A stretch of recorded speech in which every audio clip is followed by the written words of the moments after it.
Assalamualaikum warahmatullahi wabarakatuh. Alhamdulillah, wassalatu wassalamu ala rasulillah wa ala alihi wa ashabihi wa mawala, amma ba'du.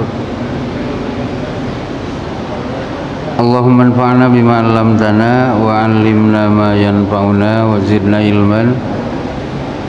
Walhamdulillah ala kulli halin wa na'udzubillah min hali ahlin nar. Yang mulia pengurus Masjid Jami As-Sakinah,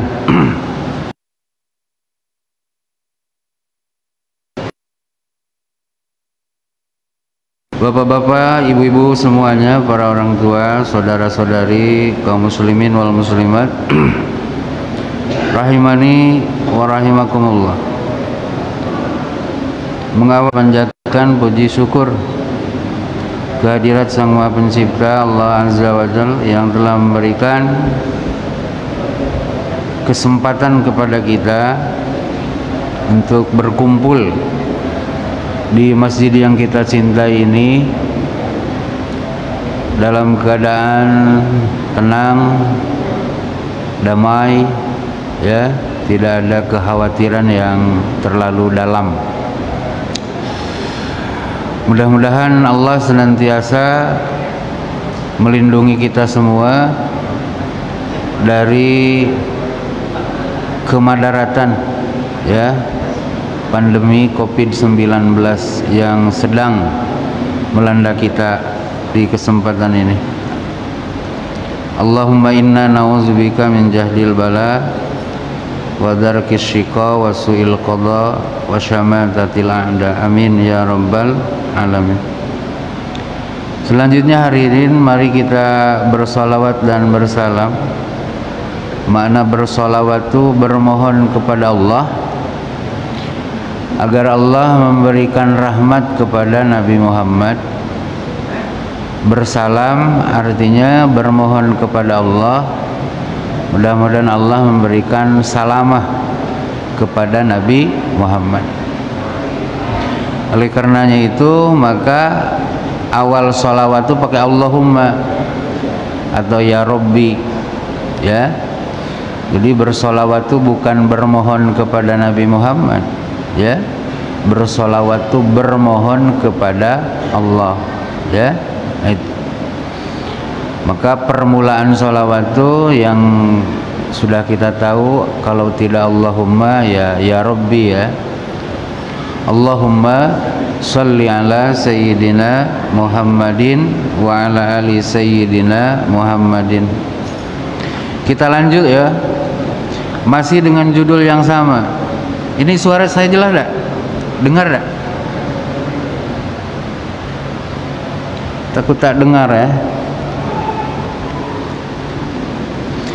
Judulnya itu Babul Ghadabi idzan tuhikat hurumatullah wal intisaru atau wal intisari lidinillah. Bab keutamaan. Kalau keutamaan itu artinya ada pahala, ya. Ada pahala kalau seorang muslim marah ketika apa-apa yang menjadi kehormatan Allah, perintahnya, aturannya dilanggar. Padahal marah itu kan dilarang. Pernah Bapak dengar kan? Ada seorang sahabat katanya datang ke Rasul, Rasul kasih nasihatlah saya, gitu kan? Kata Rasulullah, la taghdab, jangan marah kau, ya. Yang lainnya Rasul, la taghdab, jangan marah, ya. Selain itu Rasul, la taghdab, jangan marah, ya. Jangan marah. Jadi kalau jangan marah itu berarti Rasul tak senang, kan? Ada pengecualian. Pengecualiannya marah itu tak dilarang, bahkan ada keutamaan, ya. Ketika marah tersebut terjadi karena hurumatillah, ya, aturan-aturan Allah dilanggar, perintahnya tadi buat, larangannya dilanggar. Nah, kalau gitu terjadi, kemudian kita marah di hati, ya, lalu terlampiaskan dengan ucapan atau perbuatan, nah itu justru ada pahala, ya. Nah, itu. Jangan pula nanti sampai rumah katanya tak boleh marah, itu kan. Nah, ini saya sampaikan. Tapi marahnya yang terukur ya, bukan marah yang tak jelas. Di hadis pertama kemarin, kemarahan Rasul itu apa? Terjadi karena Rasul itu udah ngasih ini, udah ngasih apa ya? Udah ngasih petunjuk lah dengan para imam di kampung-kampung tuh. Jadi masjid itu bukan hanya di Madinah ya, di pinggir-pinggir Madinah ada juga masjid gitu ya. Jadi imam-imam di luar Madinah itu udah dikasih kabar, dikasih arahan oleh Rasul. Kalau ngimami itu yang sedang-sedang ya, perhatikan makmum kalian ya, gitu. Jadi ada seorang sahabat, qori, sahabat nih, memang sahabat yang luar biasa lah, memiliki keutamaan dalam memahami Quran. Bacaannya mantap, qari, merdu. Saking ingin mendapatkan pahala yang besar, beliau lupa dengan wejangan tadi, dengan pepatah Rasul tadi. Beliau tak memperhatikan makmumnya. Panjang pula dibaca ayat setelah Fatihah. Ada komplain seorang jamaah tuh. Komplainnya datang ke Rasul, tak datang ke Pak Imamnya tuh. Utusan Allah katanya, saya tuh tadi tak pergi jamaah subuh tuh. Gara-gara Pak Imam tuh panjang betul katanya. Dia punya bacaan. Diriwayatkan dalam hadis itu, ini muttafaq alaih ya, di riwayat Bukhari Muslim. Rasulullah terlihat oleh perawi itu, siapa perawinya kemarin? Masih ingat perawinya? Uqbah bin Amir, ya. Saya tak pernah melihat ketersinggungan Rasul seperti yang terjadi saat itu. Memerah katanya wajah Rasulullah. Wah. Langsung beliau berceramah. Berceramah tuh ngasih statement lah kalau sekarang kan, mengomentari orang curhat tadi. Ayuhan nas, inna minkum munaffarin. Wahai sekalian manusia, maksudnya sahabat-sahabat, sungguhnya di antara kalian ini ada orang yang membuat orang Islam ini kabur, lari meninggalkan aturan Allah. Aturannya itu kan orang sholat jamaah ya, tapi dia tak nak jamaah. Gara-gara apa? Sang imamnya tidak membuat dia senang sholat. Paham Pak ya? Awas, harus nyambung ke judul. Jadi ketersinggungan tuh bukan hanya dengan maling gitu loh, dengan zina ya, dengan minum arak gitu ya, atau dengan kelahi sesama muslim atau saling bunuh. Bukan hanya dengan itu ketersinggungan tuh, dengan hal seperti ini pun. Tanfir, melarikan orang Islam daripada agamanya. Dibuat orang tuh menjadi antipati dengan. Jadi orang tuh dibuatnya bukan senang gitu ya, bukan cinta, tapi malah capek ya, itu intinya. Berarti bagi kita tak boleh begitu Pak ya, tak boleh begitu ya. Mungkin bukan hanya untuk Pak Imam Masjid ya, kita memimpin keluarga pun sama Pak ya, mimpin istri, mimpin anak. Jangan atas nama Tuhan kita melakukan kebijakan di rumah tangga itu, tapi dibuatnya istri tegang, anak tak senang, nak sikit tawa pun segen depan bapaknya. Wah, kenapa? Terlalu kaku ya, terlalu kaku. Nah, itu kan tak menyenangkan jadinya, betul? Oke, di hadis kedua sekarang ya, di riwayat Bukhari Muslim juga, dari Sayyidah Aisyah radhiyallahu ta'ala anha. Rasulullah tersinggung, marah, ya. Saya rasa udah ya. Saya simpulkan aja. Rasulullah tersinggung, marah. Sepulang beliau perang Ahzab, perang Khandaq, sampai rumah, dilihatnya di teras rumah tuh. Kalau di kita sekarang mungkin gorden lah gitu ya, penutup rumah bagian depan. Di situ tuh ada gorden, di gorden tuh ada gambar makhluk hidup. Udah belum ini? Udah disampaikan belum? Udah ya. Wah. Kata Sayyidah Aisyah, saya lihat Rasulullah wajahnya langsung berubah. Ini kan gambar masjid. Kalau masjid kan tak ada nyawanya ya. Nah, apalah. Cuman jangan pula lagi kita sholat nih ngebayangin Masjidil Haram pula kan. Ini masjid mana Ustaz? Gambar nih. Gambar Ka'bah lagi sholat, ngebayang Ka'bah lagi umroh gitu kan.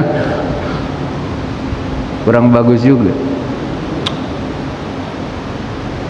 Saya lihat, kata Sayyidah Aisyah, memerah wajah Rasul. Memerah wajah Rasul. Habis itu beliau ambil kain yang ada gambar tadi itu. Yang ada gambar ini di apa? Disobek Rasul gitu. Sehingga tidak menjadi gambar yang utuh. Ya, tidak menjadi gambar yang utuh. Selanjutnya Sayyidah Aisyah meriwayatkan ucapan baginda Rasulullah menegur apa yang saya lakukan. Kata beliau, ya Aisyah, asyaddun nasi azaban indallah yaumal qiyamah alladzina yudahuna bi khalqillah.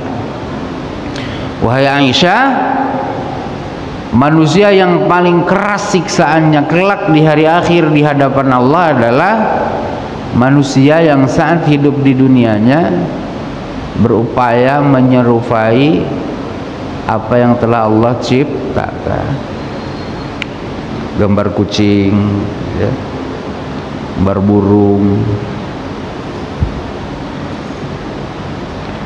Ini harus jadi pengetahuan kita ya. Bapak nak buat atau tak buat itu terpulang ya. Tapi ada statement begitu dari Rasul. Ini penting hati-hati gitu. Betul lah? Penting hati-hati.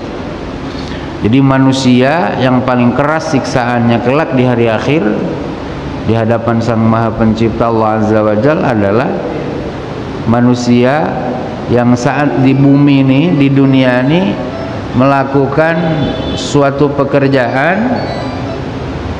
Nah, pekerjaan yang dibuatnya itu apa? Yudahu Nabi Halkillah. Bentar Pak ya. Ya Pak kasih. Iya Pak Haji. Ah iya. Oke. Ah iya nanti. Salah.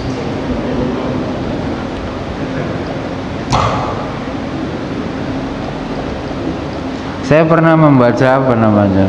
Tafsir Ahkam namanya. Karya Imam Ali As-Sabuni ya.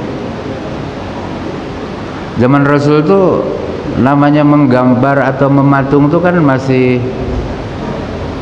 apa ya, masih manual gitu. Kalau di era modern ini kan ada yang namanya fotografi ya. Kalau itu kan bukan menggambar, memindahkan ya, memindahkan bentuk dari kita. Berapa dimensi kita ini berapa dimensi ini? 4 ya. Nah, menjadi 2 dimensi. Itu katanya dikecualikan. Tapi ada juga sebagian orang yang berpendapat tidak demikian, mutlak. Pokoknya ada gambar-gambar tak oke lah gitu, kan? Terlarang. Ada pengalaman saya waktu menjadi KUA di salah satu kecamatan di Tanjung Pinang ini, memang ada yang tidak dibenarkan berfoto saat pernikahan. Jadi ditulis di situ, dilarang berfoto. Ada juga yang begitu. Kita harus menghargai Pak ya. Terlepas kita setuju atau tidak dengan apa yang dia buat, kita harus menghargai. Mungkin dia memahami secara tekstual sabda Rasulullah tadi. Apa ya? Nah, itu. Jadi melukis, mematung, memahat, menyerupai apa yang telah Allah ciptakan, ya, binatang bernyawa, ada dalam larangan hadis tadi. Lanjut ya. Nah, itu ketersinggungan kedua ya, contoh kemarahan Rasul ketika hurmatillah dilanggar. Apa aturan Allah yang dilanggar di situ? Menggambar, betul? Menggambar binatang bernyawa. Oh, itu marah ya.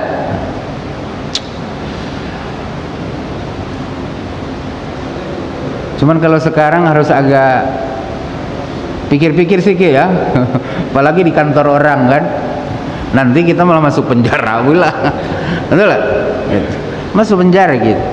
Orang beli lukisan 15 juta kan, gantung di depan kantor dia kan, ruangan, turunin, dipecahin, masuk polisi gitu.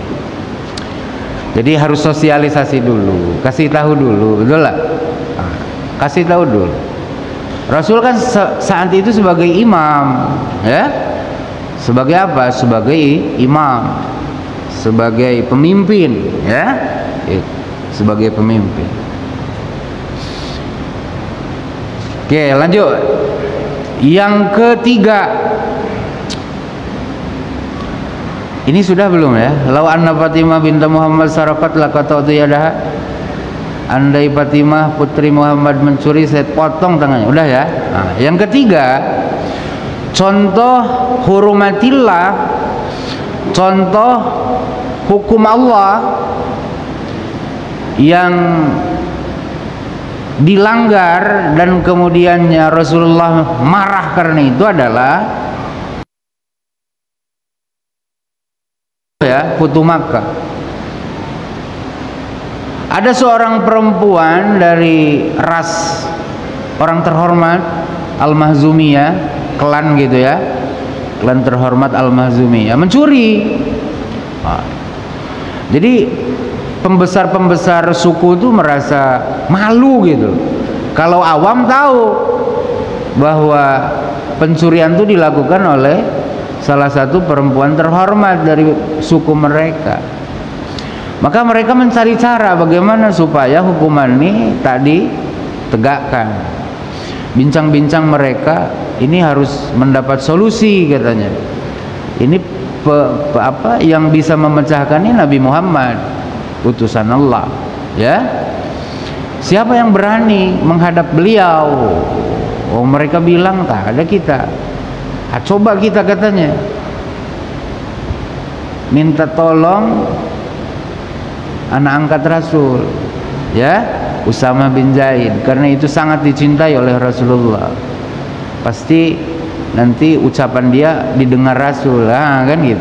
Dipanggillah Usama, tolonglah sampaikan bahwa salah seorang anggota suku Mahzumiyah ini mencuri seorang perempuan, sebutkan namanya si Anu, gitu kan. Mereka malu kalau ditegakkan, minta solusi supaya mereka tidak dipermalukan. Pergilah Usama menghadap Rasulullah, diutarakan. Tak ada Usama bilang, tolonglah had itu jangan dibuat, gitu kan? Enggak, diplomatis. Cuman Rasul paham bahwa mereka nyuruh Usama bin Zaid menghadap Rasul itu maksudnya tak ada lain, supaya haddu apa? Hukuman bagi pencuri tadi buat.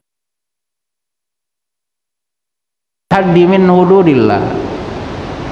Usama,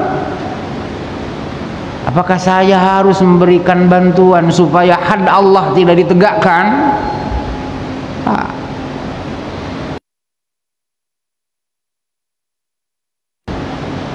Kata beliau, salah satu item pembicaraan Rasulullah tuh kalau berkhutbah hamdalah dulu, sholawat dulu, Pak, ya, baru ke materi.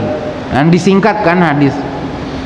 Nah, salah satu materi pembicaraan Rasul itu begini, innama halakal ladzina min qablikum annahum kanu idza saraku fihi musyarib taraku. Di antara penyebab kehancuran orang-orang sebelum kalian itu adalah orang mulia di antara mereka mencuri, hukum itu tadi buat kebal daripada wa idza saraqu fihim dhaif aqamu alaihi al-had. Tetapinya kalau yang mencuri itu orang kecil, rakyat biasa, orang lemah, maka had itu ditegakkan setegak-tegaknya. Itulah salah satu penyebab umat-umat sebelum kalian dihancurkan oleh Allah Subhanahu wa taala. Waimullah, demi Allah, kata baginda Muhammadin saraqat laqata'tu yadaha, demi Allah, andai Fatimah putri Muhammad mencuri, saya potong tangan beliau. Oh, itu. Paham ya? Apa? Hududillah, hurumatillah yang dilanggar. Had Allah untuk pencuri minta untuk dibatalkan. Nah, ini ketersinggungan roh, sehingga beliau marah karena itu. Paham Pak ya? Nah, ini contoh-contoh aja ya, bukan artinya hanya terbatas dengan ini ya. Dah lanjut. Nah, ini yang keempat belum ya. Contoh yang keempat di hadis ini di mana hurumatillah itu dilanggar adalah dari Anas bin Malik radhiyallahu taala anhu. Ingat-ingat ya, Anas bin Malik ini adalah orang yang melayani kebutuhan Rasulullah SAW selama di Madinah. Berarti 10 tahunan Anas bin Malik ini. Beliau ini didoain Rasul.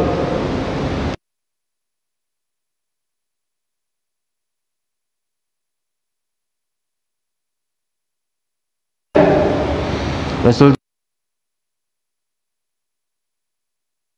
Setelah itu Rasulullah SAW beliau berdoa untuk mereka ya.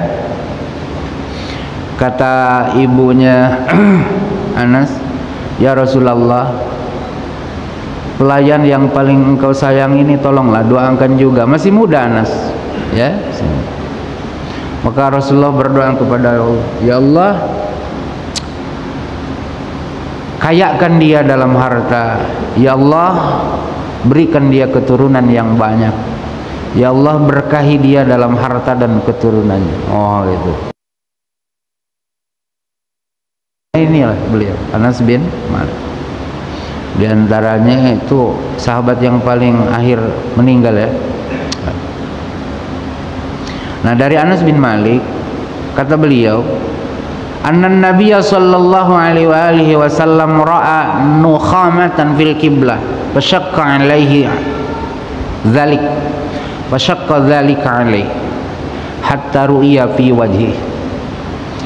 Kata Anas bin Malik, sungguhnya Nabi sallallahu alaihi wasallam melihat ada ludah ya, ludah yang agak kental ya, di masjid di arah kiblat. Di arah kiblat masjid itu Rasul melihat ada ludah, ada apa ya? Ludah yang kental itu apa namanya? Dahak. Ah, susah kali sih. Dahak, ada dahak. Bapak jangan ngebayangin keramik ya. Rasulullah tuh beliau punya masjid dulu masih berlantaikan pasir.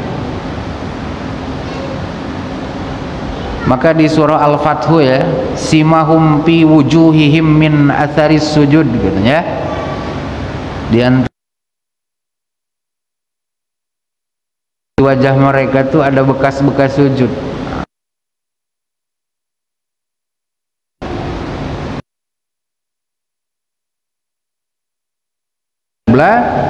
Ada dahak aja lah ya, jorok pula orang dah dikasih kopi ngebayang dahak gak jadi ngopi.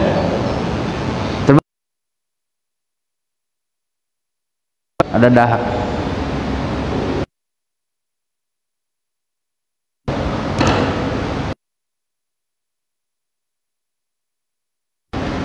Lagi ngaji dulu Pak, bentar ya.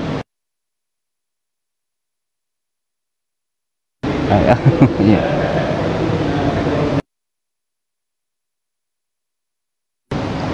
Ini harus di silent Pak ya.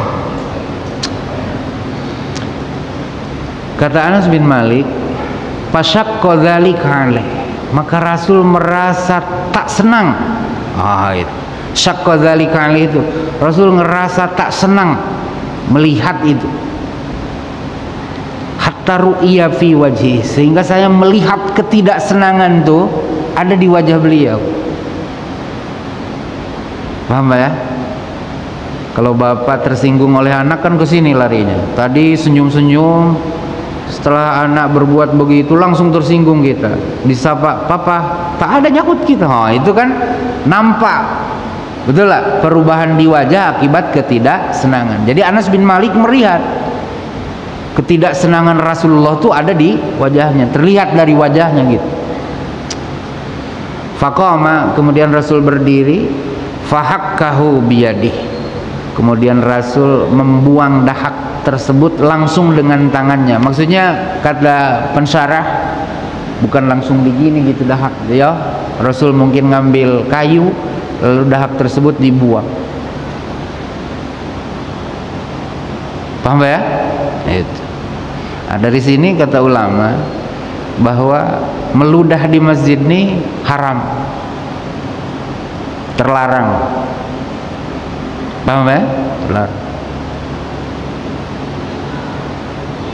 Makanya kalau nak bobo di sini nyikat dulu lah, ngences pula nanti. Itulah. Apalagi dah makan rendang kan, hancurlah karpet nih. Bukan tak boleh masjid dijadikan tempat i'tikaf, bukan itu. Jangan dijadikan tempat tidur, gitu kan?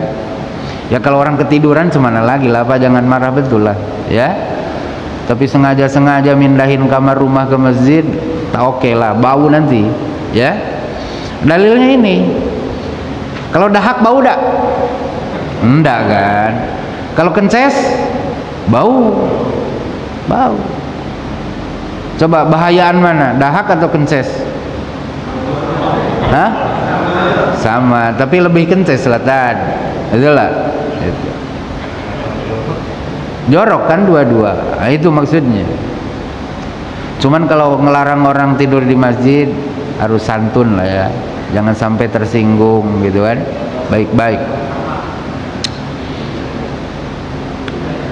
Faqama fahakkahu biyadih.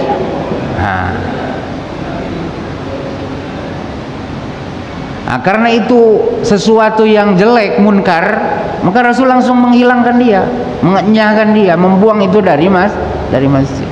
Coba Bapak jawab, dahak tuh najis dak? Coba jawab. Secara fikih yo, dahak tuh najis dak? Tidak ya? Sepakat ya? Sepakat. Jadi tak semua najis, betul? Tidak semua yang bukan najis, betul? Berarti baik, ya. Dahak pun bukan najis, ada di masjid, ya jorok, buang. Ngapa? Debu minta ampun. Nah ini mohon maaf, kalau di sini tidak, ya. Nah takutnya tersinggung pula kan. Kalau di sini tidak, di tempat lain. Artinya kita kalau nyapu bukan hanya lantai, minbar pun harus jadi perhatian, karena itu digunakan orang kan, meskipun tak semua orang. Ya artinya itu kan bukan munkar, tapi tak enak dipandang, betul? Nah, tak enak dipandang. Nah, menunjukkan bahwa dahak dalam masjid itu adalah sesuatu yang tak pantas, sehingga karenanya Rasul membuangnya. Dan ada kemarahan yang terlihat oleh Anas dari raut muka Rasulullah. Ada ketersinggungan. Paham ya? Nah, setelah itu Rasulullah SAW didengar oleh Anas dan sahabat yang lain. Beliau memberikan statement begini. Ini penting nih Pak. Tapi jangan salah arti ya. Inna ahadakum idza qama fi salati fa innahu yunaji rabbah. Hajat namanya. Apa Pak? Lelah Bapak. Ngapa? Banyak trouble di kantor. Kita cakapnya bukan teriak-teriak kan, betul nggak? Ke istri itu lembut, istri pun dengarnya semangat, senang, betul? Kemudian serius. Penting amat nih abang nih, betul nggak? Sampai serius begini, pelan. Itu munajat namanya, obrolan pelan. Sesungguhnya salah seorang kalian ketika dia berdiri di dalam sholatnya itu, sesungguhnya dia sedang berbisik-bisik dengan Tuhannya. Awas, bahasa Rasulullah bukan bahasa saya. Paham Pak ya? Cuman sudah diterjemahkan ke bahasa kedua, bahasa kita. Ya, bahasa Arabnya fa innahu yunaji rabbahu. Sesungguhnya dia sedang berbisik-bisik, ngobrol pelan dengan Tuhannya. Paham ya? Maka yang kita bacakan bukan bahasa kita. Kita menggunakan kalamullah. Betul? Dalam sholat itu kan gitu. Apa yang diajarkan Rasul dan apa yang diturunkan oleh Allah dalam Quran. Boleh tak Bapak? Lepas Fatihah Bapak baca hadis? Boleh tak? Tak bisa. Harus Quran lagi. Kenapa? Kamu sedang berbisik-bisik dengan Tuhan. Paham Pak ya? Kamu sedang mengobrol dengan Tuhan. Maka harus menggunakan kalam suci. Oleh karena itu Rasul sampaikan, la yasluhu fiha kalamul bashar. Tidak layak dalam sholat ada ucapan manusia. Sepenting apapun Ustadz, ya kalau Ustadz sedang imam, Ustadz Ali, jangan sampai Ustadz, yuk langsung Fatihah dibaca, batal kan? Lagi sholat, tunggu, taci itu. Ya dehem pun ada yang anggap itu sebagai bahasa, Tad, oh sholat ya, subuh, batal Ustaz punya sholat. Lanjut. Wa inna rabbahu bainahu wa bainal qiblah. Nah, ini yang saya bilang dengarkan baik-baik, hati-hati. Karena terjemahnya begini. Wa inna rabbahu bainahu wa bainal qiblah. Dan sesungguhnya Tuhan orang yang sedang salat itu ada di antara dia dan di antara kiblat. Hati-hati ya. Dan sesungguhnya ini Rasulullah ya, punya sabda nih, bukan saya nerjemahin aja. Sesungguhnya Tuhan dia berada di antara dia dengan kiblat. Bainahu wa bainal kiblat. Awas, kita dari kecil oleh emak kita dah diajarkan sifat 20 tuh. Awas, Allah tuh ahad, wahid, ya, satu, tak sama dengan yang lain.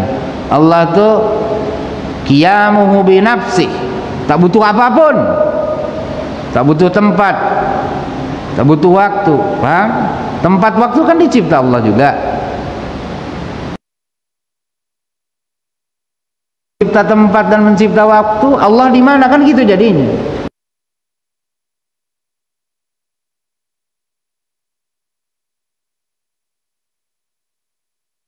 Harus kembalikan kepada pengkanternya di sifat 20. Ya, malu kan untuk menunjukkan betapa mulianya arah kiblat, gitu loh. Bukan berarti Tuhan tuh ada di depan kita. Bohong katanya itu. Mana ada kulihat Tuhan itu. Berulang aku sholat katanya, tak pernah sekalipun melihat. Kan gitu jadinya. Paham Pak ya? Nah, itu untuk menunjukkan katanya arah kiblat itu adalah arah paling mulia. Maka Bapak dalam fikih di bab istinja itu makruh pipis atau ya di lapangan, bukan di ruangan, menghadap ke arah kiblat atau membelakang kiblat. Paham Pak ya? Kira-kira aja, jangan ngarep ke situ atau jangan membelakangi itu. Kecuali di arah yang lain ada buaya, yang aman arah kiblat, yang semana lagi kan.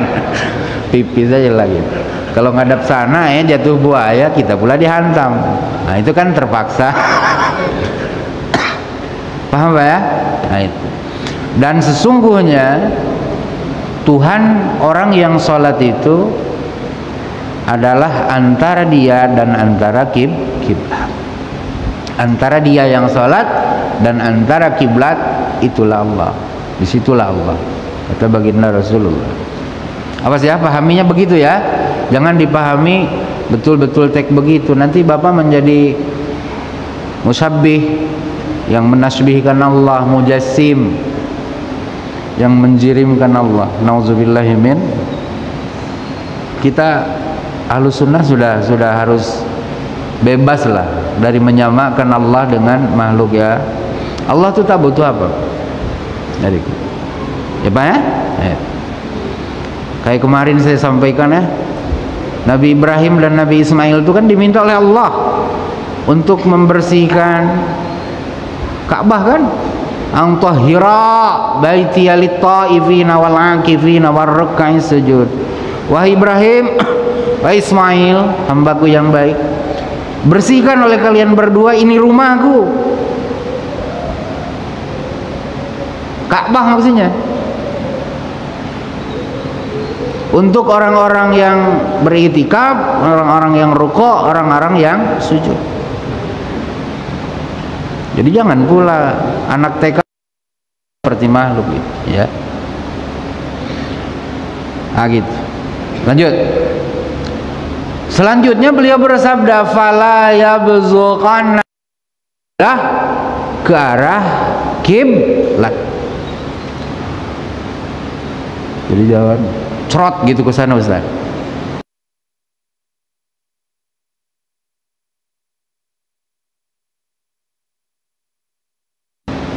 Kita samakan aja rasa kita.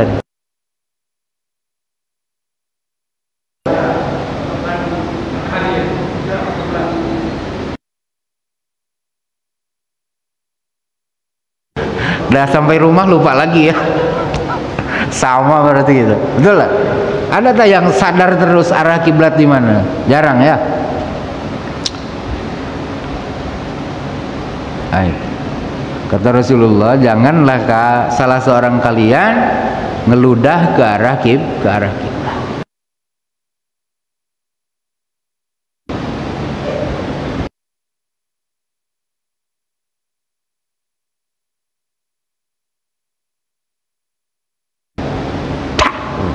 Ngeludah. Bukan setakat dosa itu, ya. Itu sudah masuk ke dalam hati, istihza, subhanallah, istihana, ya, merendahkan.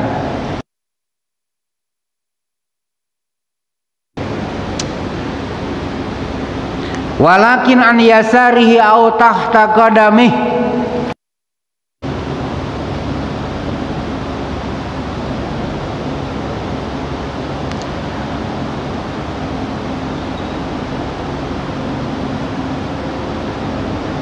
Kalau bapak nak meludahlah ke arah kiri atau nih ada dua pilihannya, atau ke bawah kaki. Berani tak? Di Masjid As-Sakinah nak meludah ke bawah kaki? Mikir dua kali kita. Betul tak?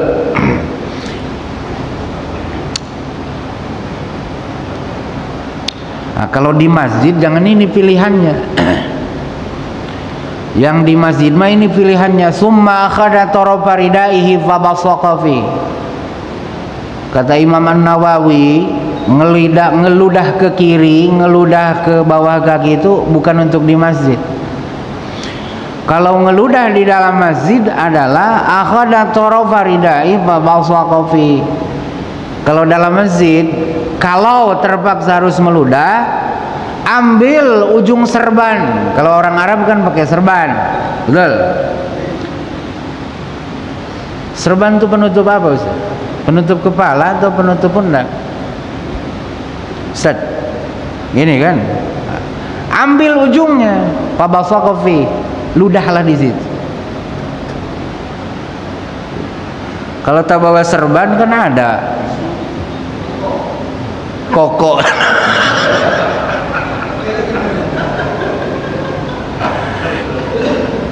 Yang paling mungkin kan saku baju kan. Ini boleh terjadi loh kalau bulan puasa, apalagi betul. Dalam fikih puasa Pak, kalau air ludah tuh masih dalam batas mulut boleh telan. Tapi kalau sudah keluar dari rongga mulut, melewati gigi, udah ke sini, jangan Bapak telan lagi. Ya udah. Biarkan jatuh aja, cuman jatuhnya jangan ke lantai masjid, jatuhkan ke baju kita. Rasul ngasih contohnya untuk orang Arab saat itu kan pakai serban ya, rida, selendang lah ya, selendang, sal. Nah kayak ginilah ya, ke ujung selendang. Tapi ada yang paling memalukan tuh apa? Kalau kita lagi batuk bersin, betul. Kemudian setengah tua setengah muda kita punya flu tuh, kita bersin, kan ada juga keluar tuh dahaknya itu dari sini. Pok! Itu sempat loncat ke bawah, malu kita dibuat. Malu itu. Kadang sampai nyangkut dalam masker kan, geli kita di sini. Ini pengalaman-pengalaman kita, bukan bermaksud jorok ya.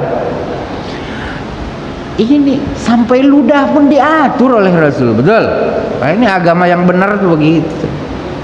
Bukan hanya tanah, betul lah. Bukan hanya posisi rumah, ludah pun. Kemana kamu meludah tuh? Itu dikasih anjasari au tahta kodami. Ya, summa akhada toropa ridai. Kalau tak bisa itu, ludahkan di ujung selendang kita. Summa radda ba'dahu ala ba'din, kemudian gesek-gesek lah gini-gini biar tak jatuh, maksudnya jadi nempel kan. Jangan pulang ngeludah ke sini jatuh ke bawah, kan lendir ya. Nah, gini-gini biar dia berhenti di sini. Pakal kemudian Anas mengata awayab alu hakada, atau beliau melakukan hal ini, dikasih isyarat. Paham Pak ya? Oke. Sambungin ke judul. Kemarahan yang ada pahala itu ketika terjadi hal seperti ini, orang ngeludah dalam masjid. Nah, ya sekarang bukan hanya meludah kan, misalnya betul nyemak masjid, betul. Oh, makanya kalau kita habis sholat tuh sajadah lipat, taruh di tempat yang layak, betul. Kemudian Quran, mushaf Quran taruh lagi di tempatnya. Ya, udah disiapin rak-raknya kan. Nah, itu. Jadi masjid ini memang harus lebih rapi daripada rumah kita sendiri. Karena yang ngurusnya kan bukan seorang. Semua kita punya tanggung jawab. Oke dah, itu ya Pak ya. Nah, jadi artinya Bapak, itu bukan hanya setakat 4 ya contoh-contoh ini. Pokoknya hurumatillah, aturan-aturan Allah dilanggar, kita harus terpanggil emosi untuk memarahi ya gitu. Kemarahan itu kan bisa dilampiaskan dengan ucapan, paling tidak dengan mimik muka, betul, atau dengan perbuatan, betul. Seperti Rasul ngasih contoh ke Sayyidah Aisyah tadi, perbuatan kan, kemarahannya dilanjutkan dengan merobek gambar, betul. Kemudian Rasul kemarahan ketika ada orang meludah di masjid, ludahnya dibuang, ya, lalu ngasih nasihat. Oke. Dah masuk judul baru sekarang. Judulnya aja dulu, keburu Isa nih. Babu amri wulatil umur birrifqi biri'ayahum.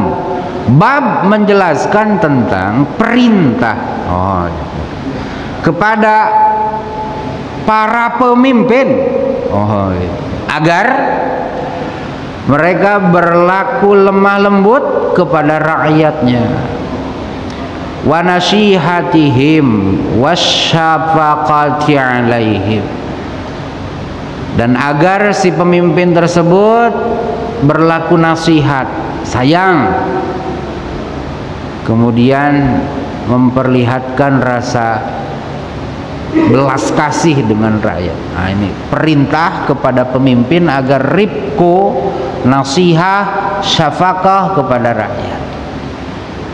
Jadi harus ada ketulusan dari pemimpin kepada rakyat. Ada perintah dalam Quran, ya. Siapapun, ini level pemimpin ini dari yang tertinggi sampai yang terendah, dari yang a'zam sampai yang adna, ya, dari yang paling nomor wahid sampai pemimpin yang paling kecil.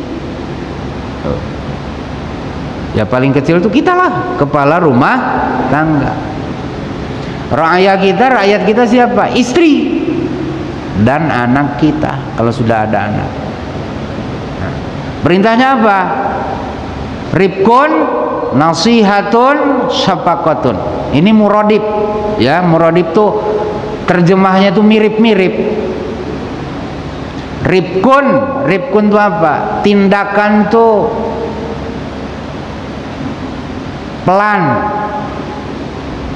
pelan pasti rifqun. Nasihatun, nasihat ketulusan. Syafaqatun, penuh kasih sayang. Nah, jadi aturan kebijakan pemimpin ini harus mengacu kepada nilai-nilai ini. Rifqun, nasihat, syafaqah. Kemudian wan nahyu an ghasyihim wat tasydid 'alaihim wa ihmali masalihim. Judul kedua, anak judul berarti larangan kepada pemimpin menipu rakyat, berlaku kasar terhadap rakyat, dan tidak peduli dengan kemaslahatan rakyat. Oh, itu. Larangan kepada pemimpin agar jangan sampai menipu rakyat. Kata A tapi yang dimaksudkan B, akhirnya rakyat menderita. Wal ghaflati anhum wa an hawaijihim, ya, lalai mengurus rakyat, lalai mengurus kebutuhan rakyat. Nih, ya Bapak jangan, saya bukan wali kota aman lindah, ya. Saya sampaikan pemimpin tuh dari level yang paling a'zam, yang paling luhur, sampai yang paling adna, paling rendah. Ya termasuk kita. Kita kepala rumah tangga, di atas kita siapa? RT. Di atas Pak RT, Pak RW. Di atas Pak RW, Pak Lurah. Atas Pak Lurah, Pak Camat, Pak Kua, kan sama tuh. Pak Wali, Bu Wali, Pak Gub, Presiden. Kalau sekarang kan gitu. Kalau dulu kan Pak, ya lain zaman kan. Nah, perintah kepada kita para pemimpin, sekecil apapun rakyat kita, sedikit apapun, apa? Pertama, kita harus berlaku lemah lembut kepada rakyat kita, pada orang yang dipimpin. Kedua, dilarang kita menipu mereka, memperberat hidup mereka, abai dari apa yang mereka butuhkan. Ya. Dalil yang digunakan oleh Imam Nawawi untuk judulnya ini, awas ingat-ingat judul nih ya Pak, karena ini materinya panjang, betul? Artinya hadisnya itu berulang. Firman pertama adalah auzubillahi minasyaitonirrajim, bismillahirrahmanirrahim. Wahfid janahaka limanit taba'aka minal mu'minin. Wahai Muhammad, rendahkan sayapmu untuk atau kepada orang-orang yang mengikutimu dari kelompok orang-orang beriman. Wahai Muhammad, Nabi kan sebagai pemimpin, ya sebagai Nabi, ya sebagai pemimpin. Rendahkan sayapmu. Sayap binatang itu kan ini, sayap kan? Nah manusia itu sayapnya ini. Jadi rendah sayap tuh Pak, ngerendahin sayap tuh kinaya. Betul? Kinaya daripada jangan songong, jangan sombong. Kalau orang sombong Pak, ini tak bisa merendah, dia lurus aja. Betul lah? Karena orang sombong gini tuh. Kalau orang tawadu agak rendah sih kita gitu. Paham enggak? Jadi ngerendahin sayap. Habis bala ya. Demikian, mudah-mudahan Allah mengampuni kekurangan kita. Subhanakallahumma wa bihamdik, asyhadu an la ilaha illa anta, astagfiruka wa atubu ilaika. Assalamualaikum warahmatullahi wabarakatuh.